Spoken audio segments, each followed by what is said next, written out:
আসসালামু আলাইকুম। সুপ্রিয় শিক্ষার্থীবৃন্দ, কেমন আছো তোমরা? আশা করি অনেক ভালো আছো, সুস্থ আছো। তো আমিও আল্লাহর অশেষ রহমতে ভালো আছি। আজ আমি তোমাদের সামনে উপস্থিত হয়েছি ষষ্ঠ শ্রেণীর শিক্ষার্থীদের ইসলাম ও নৈতিক শিক্ষা বিষয়টি নিয়ে। ইসলাম ও নৈতিক শিক্ষা বিষয়ের দ্বিতীয় অধ্যায়ের তাৎপর্য, দ্বিতীয় অধ্যায় ইবাদতের ধারণা এবং তাৎপর্য, এই বিষয়টি সম্পর্কে আমি তোমাদের সাথে আলোচনা করব। তো সুপ্রিয় শিক্ষার্থীবৃন্দ, মহান আল্লাহ পাক মানবজাতিকে সৃষ্টি করেছেন শুধুমাত্র তার ইবাদত করার জন্য, তার বন্দিগি করার জন্য। তো সুতরাং আমাদের এই ইবাদত সম্পর্কে একটি সুস্পষ্ট ধারণা থাকা উচিত। তো চলো আমরা আমাদের পাঠে চলে যাই। আমরা প্রথমেই আমাদের যে শিখন ফলটি আছে সেটি একটু দেখে নিব। অর্থাৎ এই পাঠ শেষে শিক্ষার্থীরা যা জানতে পারবে সেটি হচ্ছে ইবাদতের ধারণা, তাৎপর্য ও প্রকারভেদ বর্ণনা করতে পারবে। আজকের এই পাঠ শেষে তোমরা এই বিষয়গুলো সম্পর্কে জানতে পারবে।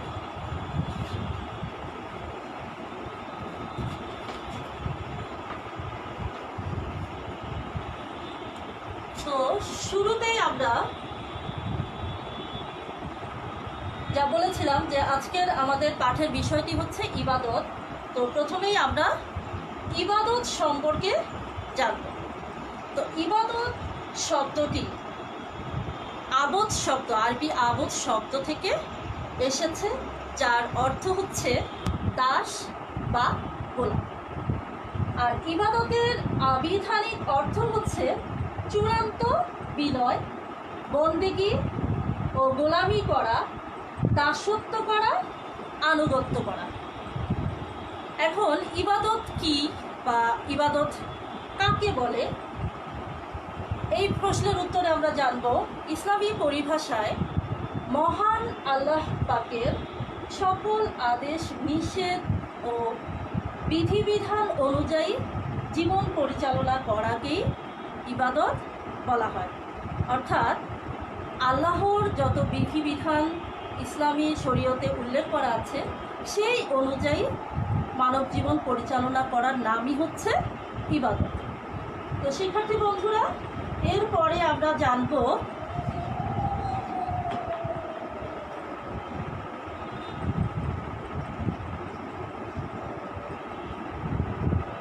আমরা এতদিন জানতাম যে ইবাদত মানে হচ্ছে সালাত, সাওম, যাকাত, হজ ইত্যাদি, কিন্তু ইবাদতের আবার বিভিন্ন প্রকারভেদও রয়েছে।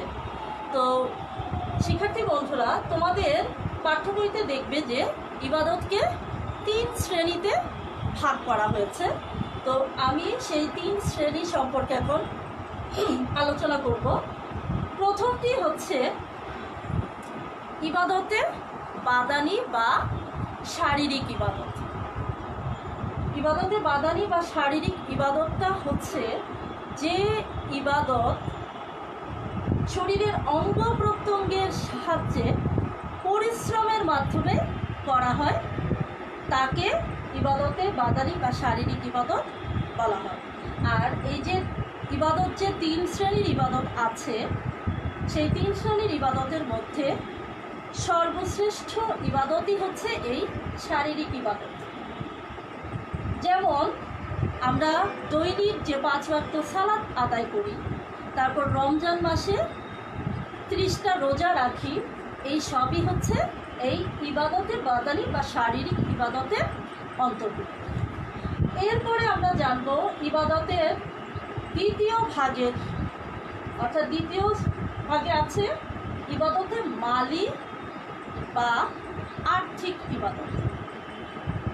বন্ধুরা, নামের মাধ্যমেই কিন্তু আমরা ধারণা পেয়ে যাচ্ছি যে আর্থিক মানে অর্থ, টাকা পয়সা জড়িত আছে এর সাথে। অর্থাৎ যে ইবাদত অর্থ দ্বারা বা সম্পদ দ্বারা, টাকা পয়সা দ্বারা যে ইবাদতটিকে করা হয় সেটাই হচ্ছে ইবাদতে মালি বা আর্থিক ইবাদত। এখন এই ইবাদতের মধ্যে কি কি অন্তর্ভুক্ত থাকতে পারে? হ্যাঁ বন্ধুরা, তোমরা ঠিকই ধরেছ।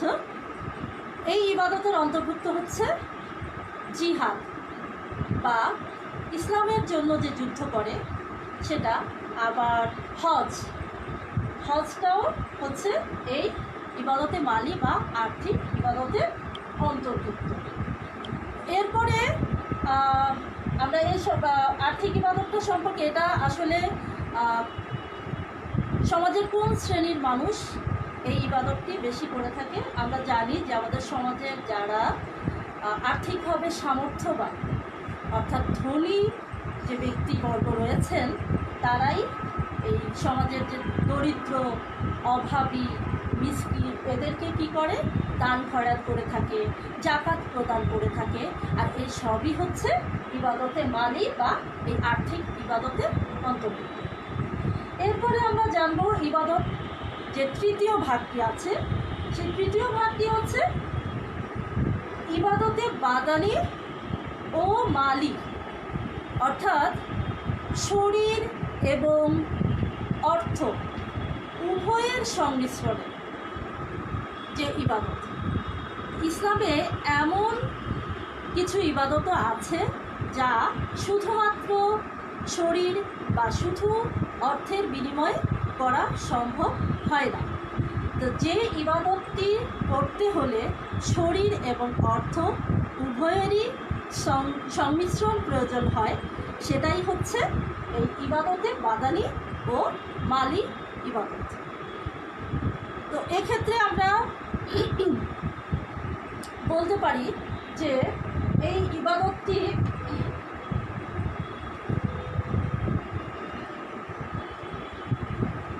দুঃখিত শিক্ষার্থী বন্ধুরা, ইবাদতে বাদানি বা মালি যেটা শরীর এবং অর্থের সমন্বয়ে করতে হয়, সেই ইবাদতের উদাহরণটি হচ্ছে হজ বা জিহাদ। এই ইবাদতের উদাহরণটি হচ্ছে হজ বা জিহাদ। কারণ হজ করতে হলে আমাকে শারীরিকভাবেও উপস্থিত থাকতে হবে এবং অবশ্যই এখানে অর্থের ব্যাপার আছে। যার অর্থ আছে, সামর্থ্যবান ব্যক্তিরাই শুধুমাত্র হজ বা তাদের উপরেই শুধুমাত্র হজ প্রযোজ্য। আর ইবাদতে মালি বা আর্থিক ইবাদত যেটা বলেছি আমি, সেই ইবাদতের উদাহরণ হিসেবে আমরা বলতে পারি এই যে সাদাকা, দান খয়রাত, জাকাত ইত্যাদি দেওয়া।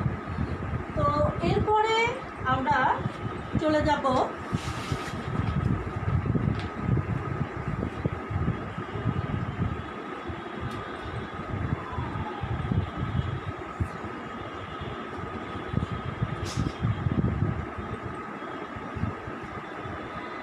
শিক্ষার্থী বন্ধুরা, শুরুতেই আমি বলেছি যে মহান আল্লাহ পাক জিন এবং মানব জাতিকে শুধুমাত্র তার ইবাদত করার জন্যই সৃষ্টি করেছেন। তো যেহেতু মহান আল্লাহ পাক আমাদেরকে তার ইবাদত করার জন্যই সৃষ্টি করেছেন, সেহেতু আমাদের উচিত সব সময় আল্লাহর ইবাদতে মশগুল থাকা। কিন্তু তোমাদের মধ্যে একটি প্রশ্ন আসতে পারে যে সব সময় কি ইবাদত করা সম্ভব? এই যে প্রশ্নটি, যে সব সময় কি আল্লাহর ইবাদত করা সম্ভব কিনা?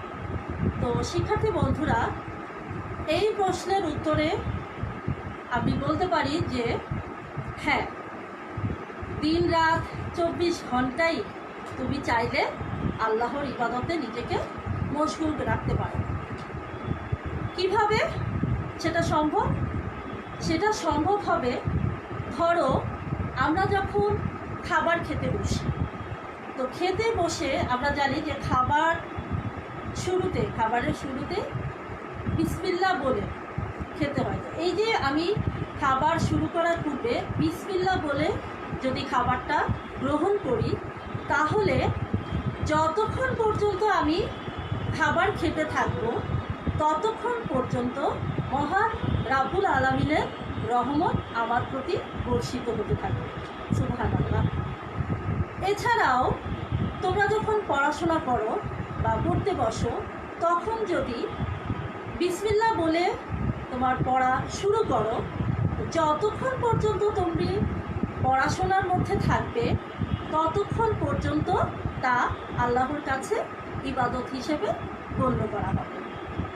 এছাড়াও ধরো তুমি বিদ্যালয়ে যাবে বা স্কুলে যাওয়ার জন্য বাসা থেকে বের হবে, অথবা কোনো কাজে ঘর থেকে বাইরে বের হবে, তো ঘর থেকে বাইরে বের হওয়ার সময় তুমি যদি বিসমিল্লাহ বলে বের হও, তাহলে মহান রাব্বুল আলামিন রাস্তার বা পথের যত বিপদ আপদ আছে সব বিপদ আপদ থেকে তোমাকে রক্ষা করবেন, এবং এটাও একটি ইবাদতের মধ্যে গণ্য করা হবে। এছাড়াও ধরো রাস্তায় তুমি কোনো বয়স্ক লোককে দেখলে যে, বা অন্ধ লোককে দেখলে রাস্তা পার হতে পারছে না, তখন তুমি যদি তাকে তার হাতটি ধরে রাস্তাটা পার করে দাও, তাহলে এটাও এক ধরনের ইবাদত হিসেবে গণ্য হবে। তো এই জন্য আমরা বলি যে এভাবেই আমরা এই সব সময় দিন রাত 24 ঘন্টায় মহান আল্লাহর ইবাদতে নিজেকে মশগুল রাখতে পারি। তো শিক্ষার্থী বন্ধুরা, আমরা জানলাম যে সবসময় কিভাবে আমরা আল্লাহর ইবাদতে নিজেকে নিয়োজিত রাখতে পারি বা মশগুল থাকতে পারি। এরপরে আমরা দেখব যে কিভাবে ইবাদতের যে মূল, আমাদের আজকের আলোচনার মূল বিষয় দিয়েছিল ইবাদত, এবং ইবাদতের যে তাৎপর্যটা, এটি আমাদের জন্য, মুসলমানদের জন্য এই ইবাদতের তাৎপর্য কতটুকু বা কতটা গুরুত্বপূর্ণ। তো এই ইবাদতের তাৎপর্য বলতে হলে আমরা দৈনন্দিন জীবনে আল্লাহর বিভিন্ন আদেশ, যেমন সালাত কায়েম করা, সাওম পালন করা, জাকাত প্রদান করা, হজ পালন করা ইত্যাদি পালন করা, এবং আল্লাহর বিভিন্ন নিষেধ, যেমন ঘুষ না খাওয়া, সুদ না খাওয়া, বেপরদা না হওয়া বা বেহায়াপনা যে করা হয়, যে বেহায়াপনা না করা, এই কাজগুলো পরিহার করে চলা, অর্থাৎ এই যে আল্লাহ পাকের আদেশ এবং নির্দেশ বা নিষেধগুলো আমাদের জন্য ইসলামী শরীয়তে উল্লেখ করা আছে, সেগুলো থেকে সেই আদেশগুলো পালন করা এবং নিষেধগুলোকে পরিহার করাই হচ্ছে ইবাদত। তো নবী, এছাড়াও আমরা বলতে পারি যে নবী রাসূলগণ যে আমাদের পথ দেখিয়েছেন যুগে যুগে, তো তাদের দেখানো পথ অনুযায়ী একে অপরের সাথে উত্তম আচরণ করাও ইবাদতের অন্তর্ভুক্ত। এরপরে শিক্ষার্থী বন্ধুরা, আমরা ইবাদতের মাধ্যমে আল্লাহর আনুগত্য ও দাসত্ব প্রকাশ করে থাকি। তাই যে ব্যক্তি ইসলামী বিধিবিধান অনুযায়ী জীবন পরিচালনা করবে বা তার জীবনযাপন করবে, সেই ব্যক্তির প্রত্যেকটা কাজই ইবাদতের অন্তর্ভুক্ত হয়ে যায়। যেমন আমরা জানি আমাদের জন্মালে মৃত্যু আছেই, জন্ম মৃত্যু এই সবের মধ্যেই আমাদের ধারণা আছে। তো এই যে মৃত্যুর পরে বা পরকালীন শান্তির জন্য আমরা কি করি? সালাত কায়েম করি, সাওম পালন করি, জাকাত প্রদান করি। আর এছাড়াও আমরা যেটা করি, কুরআন তিলাওয়াত করে থাকি আমরা। তারপরে আমাদের রাসূলে করিম সাল্লাল্লাহু আলাইহি ওয়াসাল্লামের উপর সালাম বা দুরূদ পাঠ করে থাকি। এই সবই হচ্ছে ইবাদতের অন্তর্ভুক্ত। তো এই সবই আমরা আল্লাহর সন্তুষ্টির জন্য করে থাকি। তো এরপরে আমরা দেখব যে মহান আল্লাহ পাক ইবাদতের তাৎপর্য বা ইবাদতের গুরুত্ব বর্ণনা করতে গিয়ে পবিত্র কুরআনের আল সূরা আল মুমিন এর 55 নং আয়াতে বলেছেন, এবং তুমি তোমার ত্রুটির জন্য ক্ষমা প্রার্থনা করো এবং সকাল সন্ধ্যায় তোমার প্রতিপালকের সব প্রশংসা, পবিত্রতা ও মহিমা ঘোষণা করো।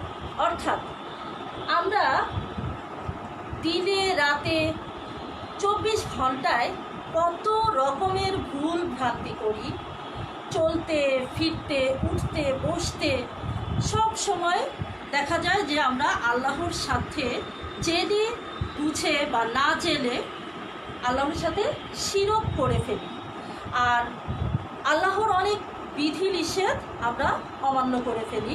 তাই এই সকাল সন্ধ্যায় মহান আল্লাহ পাক আমাদেরকে বলেছেন যে তোমরা এই যে আমরা যেই ভুলগুলো করি, যে ত্রুটিগুলো করি, এই ভুল ত্রুটিগুলো থেকে মুক্ত থাকার জন্য সকাল সন্ধ্যায় বা দিনে রাতে সবসময়ই যখনই আমি সুযোগ পাবো আমরা যেন আল্লাহর কাছে ক্ষমা প্রার্থনা করি, তার কাছে দয়া ভিক্ষা করি।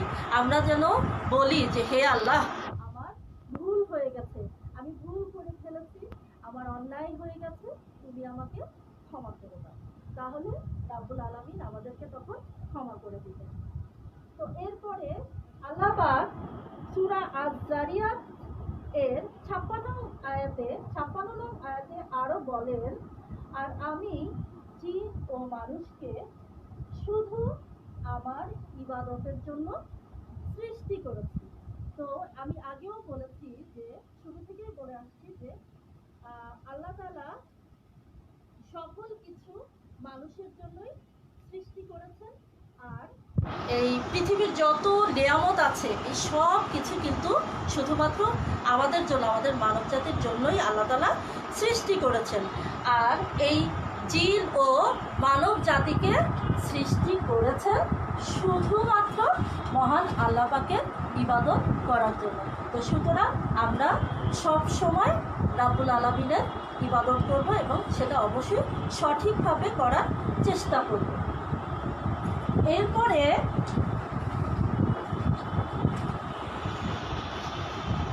আমরা এই যে ইবাদতের গুরুত্ব সম্পর্কে বা তাৎপর্য সম্পর্কে আমাদের মহানবী হযরত মুহাম্মদ সাল্লাল্লাহু আলাইহি ওয়াসাল্লামও বলেছেন, যেখানেই থাকো আল্লাহকে ভয় করে চলো, আর কখনো কোনো মন্দ কাজ হয়ে গেলে তখনই একটি ভালো কাজ করে ফেলো, তাহলে এই কাজটি পূর্ববর্তী মন্দ কাজকে মিটিয়ে দিবে আর মানুষের সাথে উত্তম আচরণ করো। অর্থাৎ আমরা মানুষ, আমাদের ভুল ভ্রান্তি হতেই পারে, এই জন্য আল্লাহ এই ভুল যেন আমাদের না হয়, সেই কোনোভাবে যদি আমরা ভুল কাজটি করে ফেলি তাহলে রাসূল সাল্লাল্লাহু আলাইহি ওয়াসাল্লাম এখানে বলেছেন যে তোমার দ্বারা যদি কোনো ভুল কাজ হয়ে যায় তাহলে তুমি কি করবে, সাথে সাথে একটি ভালো কাজ করে ফেলবে। আর ওই ভালো কাজটি এই জন্য করবে যে যেই ভালো কাজটি তুমি সাথে সাথে করে ফেলবে সেটি তুমি কিছুক্ষণ আগে যে খারাপ কাজটি করেছো বা যে পাপ কাজটি করেছো সেই খারাপ কাজ বা সেই পাপ কাজটাকে সেই ভালো কাজটি কী করবে, মিটিয়ে দিবে। আর তিনি আরও বলেছেন যে সব সময় মানুষের সাথে ভালো আচরণ করবে, খারাপ ব্যবহার কারোর সাথে করা যাবে না। তো আমরা মহানবী হযরত মুহাম্মদ সাল্লাল্লাহু আলাইহি ওয়াসাল্লাম এ সম্পর্কে আরও বলেছেন, যেমন আমরা সবসময় এই যে ইবাদতের তাৎপর্য সম্পর্কে জানার মাধ্যমে আমরা কি করব, আল্লাহর ইবাদতে মশগুল থাকব এবং সবসময় অন্যকে কি করব, সুপরামর্শ দেব, সৎ উপদেশ দেব, সঠিক পথে চলার জন্য নির্দেশ দেব। তো তো এই যে আমি যদি কাউকে ভালো পরামর্শ দেই, সেক্ষেত্রে ওই যে ব্যক্তি ভালো পরামর্শটা দিবে সে ওই ব্যক্তির সমান সওয়াবটাই লাভ করতে পারবে। অর্থাৎ আমি এখানে মহানবী রাসূল সাল্লাল্লাহু আলাইহি যে বলেছেন তার মাধ্যমে একটু বুঝিয়ে দিচ্ছি যে যে ব্যক্তি কোনো ভালো কাজের পরামর্শ বা সন্ধান দেবে সে ওই কাজটি সম্পাদনকারীর সমান সওয়াব পাবে। এর অর্থ হচ্ছে, আমি একটি উদাহরণের মাধ্যমে বলি, যেমন মনে করো তোমার একজন বন্ধু সে নামাজ পড়ে না, সে 5 ওয়াক্ত নামাজই সে পড়ে না, কিন্তু তুমি নিয়মিত সালাত আদায় করো। তো তুমি যদি তোমার বন্ধুটিকে বলো যে চলো বন্ধু আমরা একটি জায়গায় যাই, তো সে বলবে যে কোথায় যাব, তো তুমি বলবা যে আমরা মসজিদে যাব। কেন? সালাত আদায়ের জন্য। তো তোমার ওই বন্ধুটি যদি তোমার কথা মতো সালাত আদায় করে, মসজিদে যায়, মসজিদে গিয়ে সালাত আদায় করে, তাহলে ওই বন্ধুটির যেই সওয়াব হবে তুমি বলার কারণে তোমার প্রতিও আল্লাহ পাক তোমার আমলনামায় সেই সমান সওয়াবটা লিখে দেবেন। তো আমরা এখানে এই আয়াতের মাধ্যমে এই বিষয়টি উল্লেখ করা হয়েছে যে তুমি যদি কাউকে কোনো ভালো উপদেশ দাও বা ইসলামী বিধান অনুসরণ করার জন্য বলো, এবং সে যদি তোমার কথা শুনে সেই কাজটা করে বা আল্লাহর ইবাদত করে, রাসূলের কথা অনুযায়ী চলে, তাহলে সে ব্যক্তি যতটুকু সওয়াব পাবেন সমপরিমাণ সওয়াব তোমার আমলনামায় সাথে সাথে লেখা হয়ে যাবে। এরপরে আমরা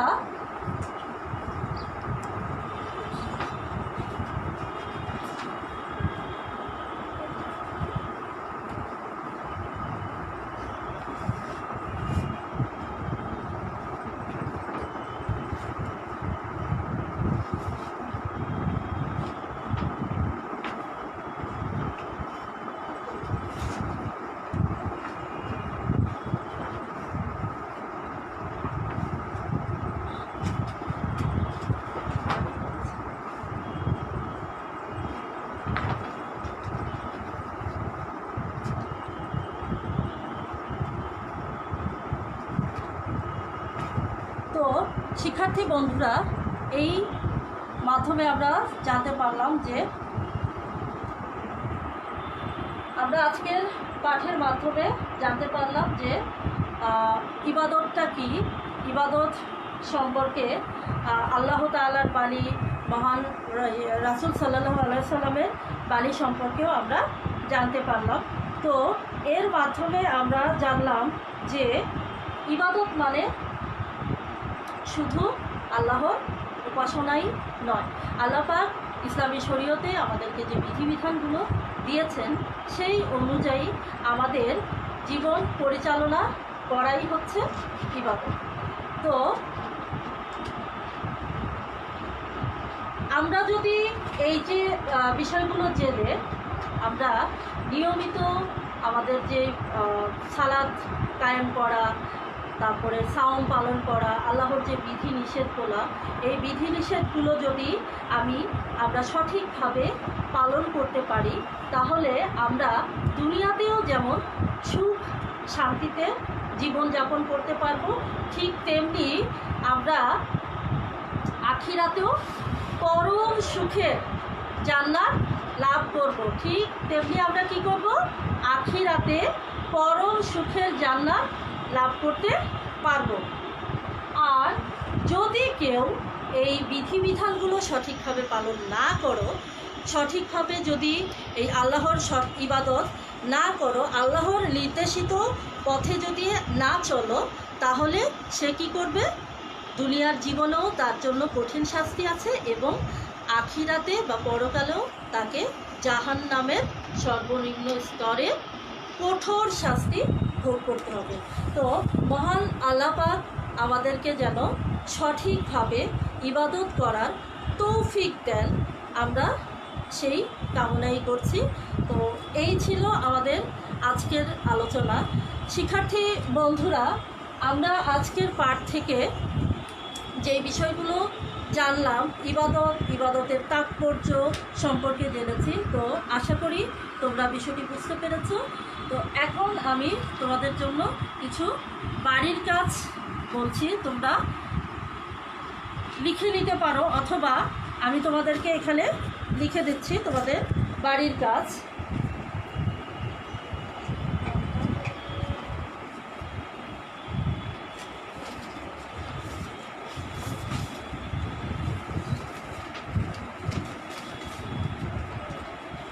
তোমাদের জন্য বাড়ির কাজ থাকবে, তোমরা খাতায় লিখে নাও।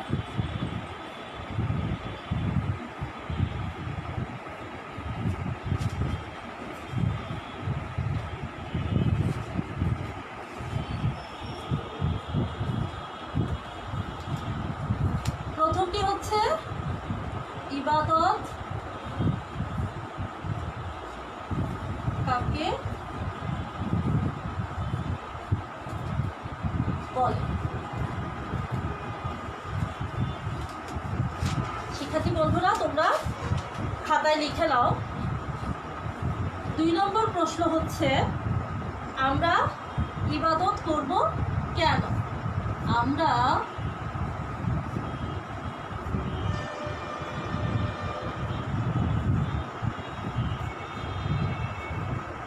ইবাদত করব কেন, ব্যাখ্যা করো।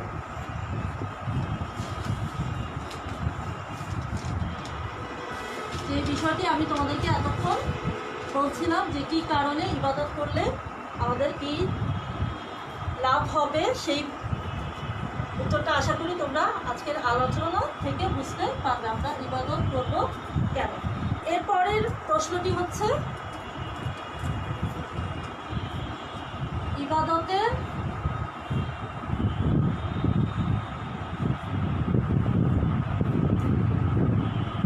তাৎপর্য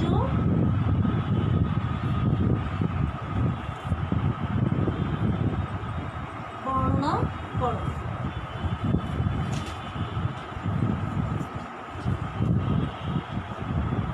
আজকে আমি তোমাদেরকে 3টি প্রশ্ন দিলাম বাড়ির কাজের জন্য। প্রথমটি হচ্ছে ইবাদত কাকে বলে, তারপর হচ্ছে আমরা ইবাদত করব কেন, তা ব্যাখ্যা করবে, আর তৃতীয় প্রশ্নটি হচ্ছে ইবাদতের তাৎপর্য বর্ণনা করো। তো আশা করি শিক্ষার্থী বন্ধুরা তোমরা এই প্রশ্নের উত্তরগুলো সুন্দর করে তোমাদের SW খাতায় লিখবে এবং তা ভালো করে আয়ত্ত করার চেষ্টা করবে। তো আজ এই পর্যন্তই। আগামী সপ্তাহে আবার এই একই দিনে একই সময় তোমাদের সাথে দেখা হবে। সেই পর্যন্ত তোমরা সবাই ভালো থেকো, সুস্থ থেকো। আল্লাহ হাফেজ।